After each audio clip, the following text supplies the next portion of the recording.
Азыркы учурда республикада сот адилеттигин жүзөгө ашырууда ар кандай соттук инстанцияларда 450дөн ашык судья эмгектенип келе жатат. Судьялардын иши канчалык оор жана жооптуу, маанилүү жана ардактуу экенин биз жакшы билебиз.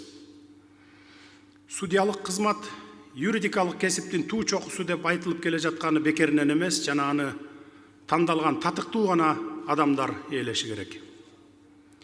Андыктан урматтуу судьялар, мүмкүнчүлүк менен пайдаланып, сиздерди жана жалпы Кыргыз Республикасынын сот системасынын кызматкерлерин кесиптик майрамыңар менен куттуктап, Алла Таала бардыгыңарга ыйман, кут береке, бакубат жашоо жана мантияларыңарда эч качан так түшпөй булганбасын тилейт элем.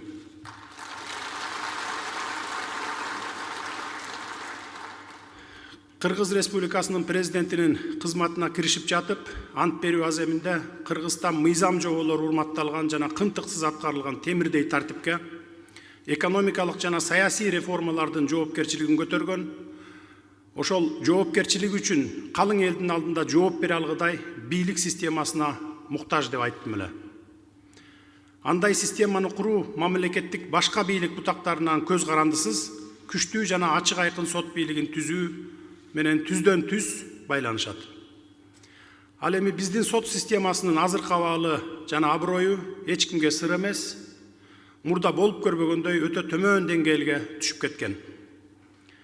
Буга биринчиден судьялар өздөрүңөр күнөөлөсүздөр.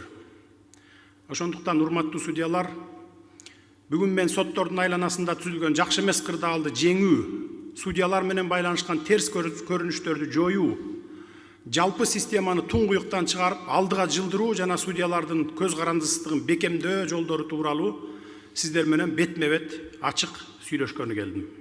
Себеби көздөгөн орду боюнча судья акыйкаттыкты жайылткан, кара кылды как жарган, калыс жана таза адам болууга тийиш. Азыркы учурда республикада сот адилеттигин жүзөгө ашырууда ар кандай соттук инстанцияларда 450дөн ашык судья эмгектенип келе жатат.